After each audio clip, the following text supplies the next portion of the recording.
Herkesi salamlayıram. Bildiğiniz kimi bugün Rezidenturanın birinci mərhələsinin birinci cəhdi yekunlaşdı. 4 may 2025-ci il.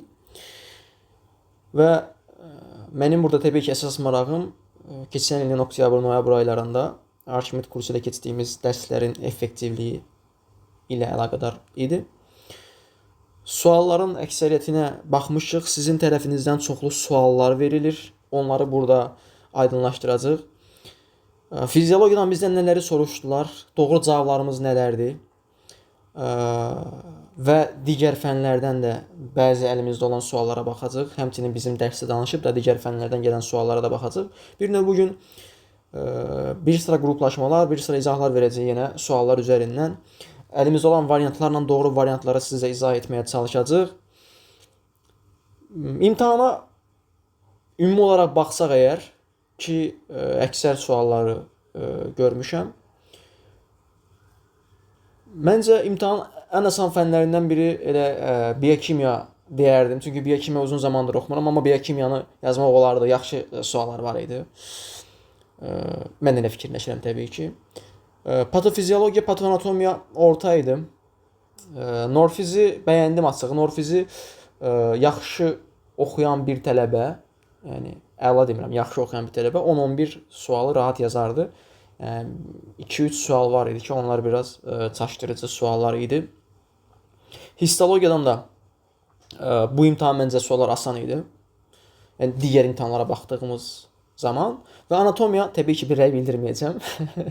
Çünki axırıncı dəfə anatomiyadan uzmanlıq imtahanında 14 sualdan cəmi 1 C düz yazmışdım. 13 sualım səhv idi. Nəysə. Baxaq suallara. Deməli, dostum, simpatik və parasimpatik sinir sisteminə uyğunlaşdırın deyə bir sualınız var idi sizin. Açıq tiplə bir sual idi. Bildiyiniz kimi atıram 1-ə yazmışdıq biz simpatik sinir sistemini, simpatik sinir sistemi, 2 parasimpatik sinir sistemi. Bunu gözləyirdik. Yəni dərsdə də vurğuladığımız yerlərdən biri idi ki, siz bilin ki, simpatik sinir liflərinin presi qısa, postu uzundur. Parasimpatikin postu uzun, presi uzun, postu qısa deyən tərsidir. Və bunu soruşdular sizdən təbii ki, parasimpatikin presi uzundur, postu qısadır. Simpatikin presi qısa, postu uzundur. İkinci deyirdi ki, simpatik sinir sisteminin digər adı gedir torakolumbar şöbə. Çünki toraks və lumbar şöbədən çıxan sinir lifləri simpatik sinir sisteminin işini icra edirdi. Ona görə o variant simpatik sinir sisteminə aid olacaq.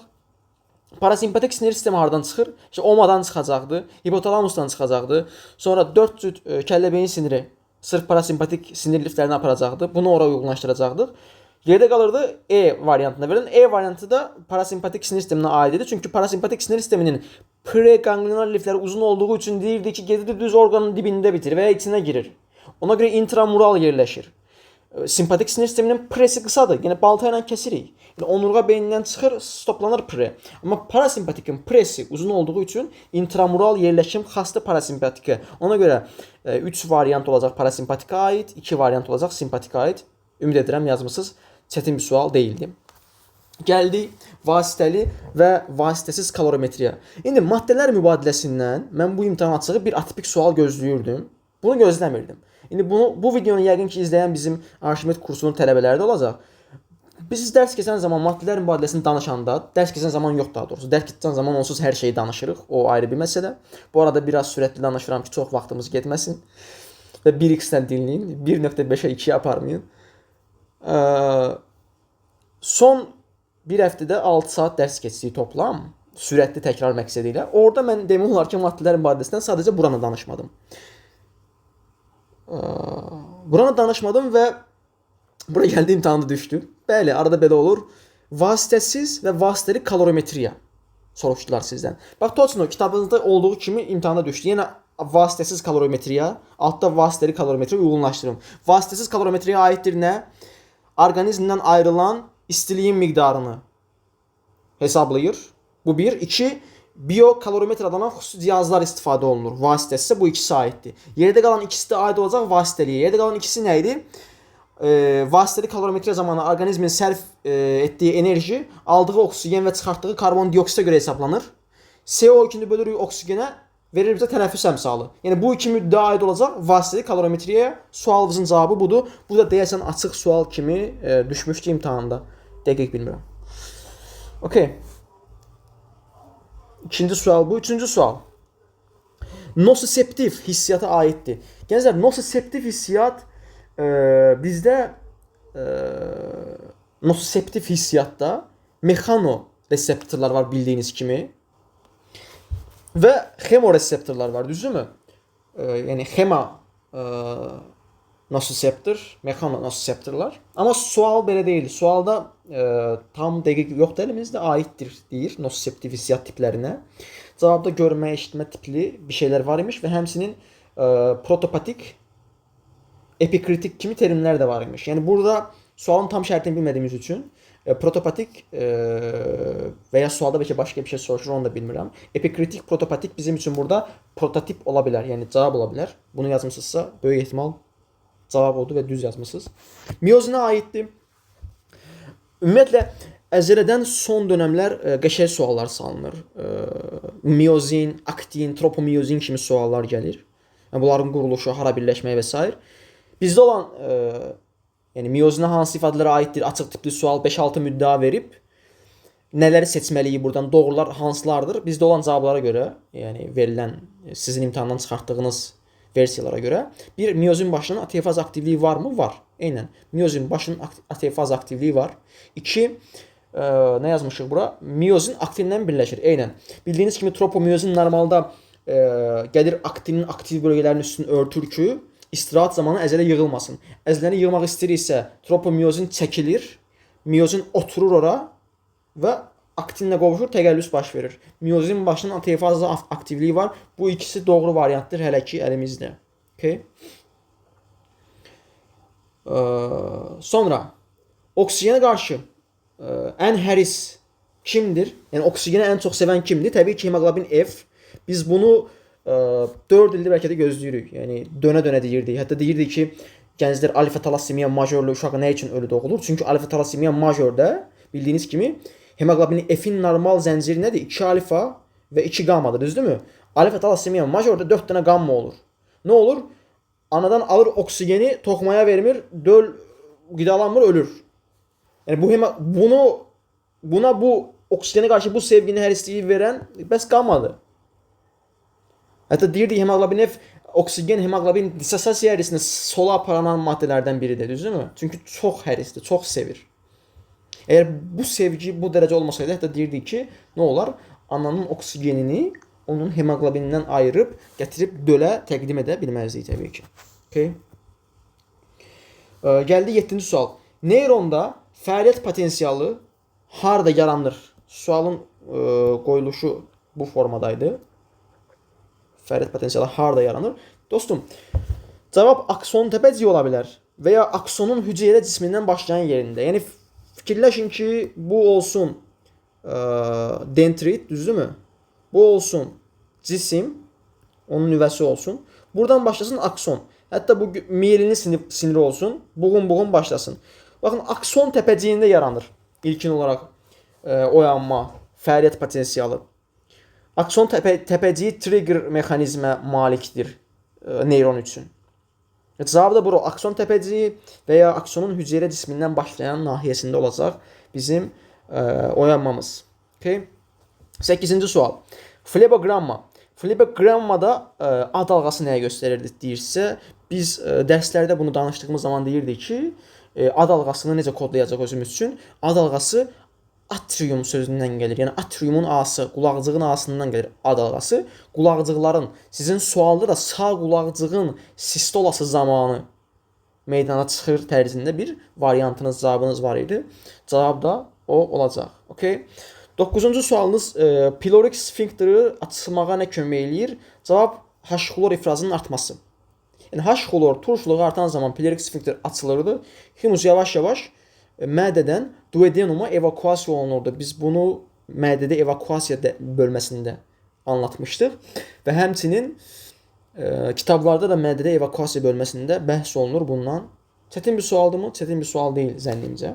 Gəldi imtahanın ən asan suallarından biri fiziologiya üçün. GFR-ə, yəni glomerulun filtrasiya sürətinə təsir edən böyrək xarici faktor. Böyrəkdən kənar faktor. Çox asan bir sualdır. Yəni 5 variantın 4-ü böyrəklə bağlı olacaq. Misal üçün atıram tübulda problem var, obstruksiyon var. Nə bilim, efferent arteriolam tıxanıb, işləmir. Bowman kapsulumu əskər aparıblar. Hamısı böyrəyin içindədir. Cavab nə idi orada? Arterial təzyiq. Çünki arterial təzyiq böyrəkdən kənar bir şeydir, düzdürmü? Bu glomerulun sayı deyil və ya tübulun işləvliyi deyil. Bu böyrəkdən kənarda baş verən bir prosesdir. Arterial təzyiq. Arterial təzyiqin dəyişilməsi təbii ki, GFR-ə təsir göstərən böyrək xarici faktordur. Gəldik 11-ci sual. Biz bunu o dedim ki, sürətli təkrar dərsimiz ki var idi 6 saat. Burada onu danışırdıq. Yəni gələ bilmə ehtimalı var idi təbii ki və düşdü. 11-ci sualımız gözləri yumluqda elektroensefaloqramada hansı dalğalar müşahidə olunur? Belə danışırdıq. Yəni otağa girirsən, açırsan oradan bir dənə həzin musiqi, işığı söndürürsən, gözlərini bağlayırsan və başlayırsan xəyallara dalmağa. Burada yəni alfa ritm aktivdir, dominantdır EEG-də.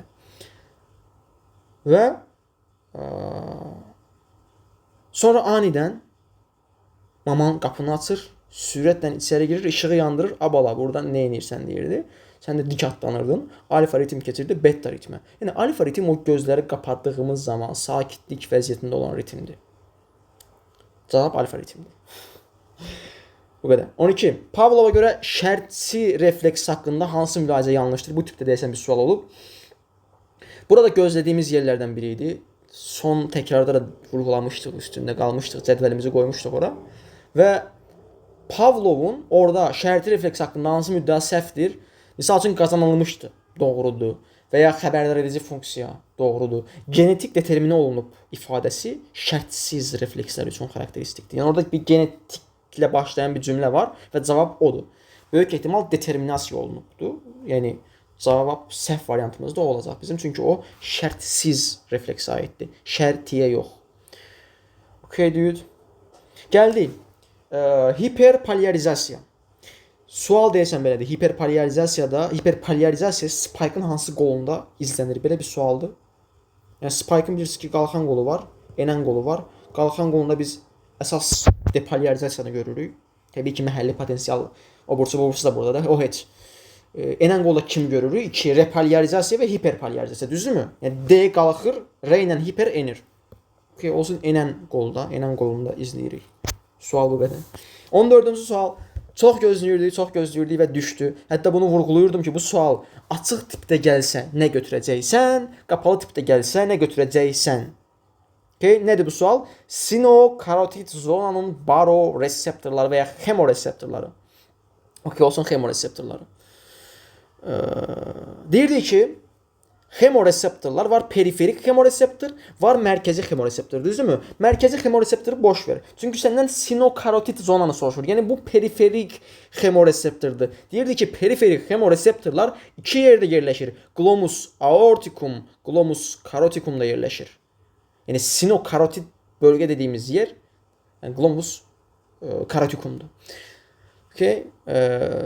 Burada əsas o hemoreseptor həssasdır oksigenin parsial təzyiqinin azalmasına. Hətta deyirdi ki, sual belə düşsə, A, B, C, D, E olsa, tək-tək olsa, mənə karbon qazı, mənə hidrogen və ya mənə pH maraqlı deyil. Mənə maraqlıdır oksigen. Oksigenin parsial təzyiqinin aşağı düşməsi əsas oyadır periferik hemoreseptoru. Hər ikisinin.